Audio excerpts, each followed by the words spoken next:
السلام عليكم ورحمة الله تعالى وبركاته. سو دhowaada macaamiishayada sharafta leh.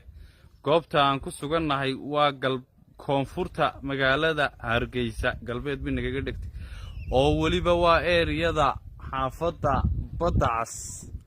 bartan aan joognaa waa meel dhismaysa guriyo dhowra imikuunba la dhagax dhigay. idinka arkay kan kale dhismaya gurigan maanta idin hayo waa guryaha la siiyo 70,000, 75,000 iyo 80,000 markay ku yaalaan santarka magaalada Hargeysa.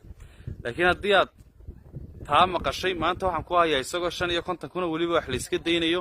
sababtuna waxa weeyaan wuxuu ka soo yar baxsan yahay xaafada Badda Cas weeyaan oo magaaladii ayuu ka soo yar baxsan yahay.